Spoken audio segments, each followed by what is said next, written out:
Lumabas sa pag-aaral na karamihan sa mga Pinoy kulang sa tulog. Kaya paalala ng mga eksperto, hanggat maaari, iwasan ang pagpupuyat. Para bigyan ng mukha ang balita, Mobile Journal, Amy Atienza.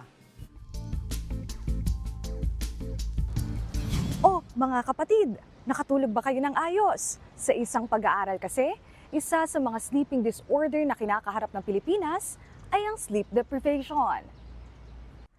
Sa inilabas na datos ng Philippine Society of Sleep Medicine Incorporated, nangunguna ang Pilipinas sa pagiging most sleep-deprived na bansa sa Southeast Asia. 56% kasi ng mga Pinoy ang hindi nakakakuha ng sapat na tulog na 7 oras kada araw ayon sa Milieu Insight. Kaya naman nagtanong-tanong tayo sa isa sa pinakabuhay na lugar tuwing gabi, ang University Belt sa Maynila. I think per day, siguro maximum na yung 5 hours. Pero mas maraming days na hindi siya umaabot talaga. Like 3 to 2 hours lang. On average, like 5 to 6, ganun.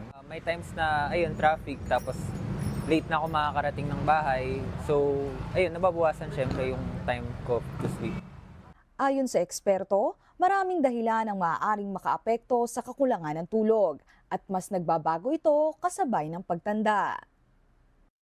In younger kids, we have kids that oftentimes play a lot of video games that become a problem. When they get into their teens, obviously schoolwork can be a problem, but also nightlife can be a problem as well. Babala rin ng eksperto, ang pagiging sleep-deprived ay pwede pang magdulot ng mga aksidente at iba pang mga sakit sa katawan.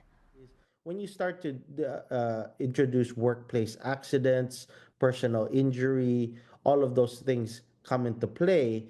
But then the things that are happening chronically that you don't realize is the development of heart disease, diabetes, and just the general sense of poor well-being.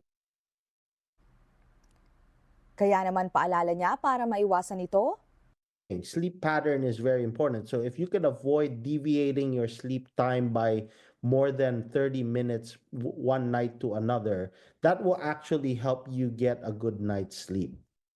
mobile journalist Amy Atienza po, hatid ang mukha ng balita.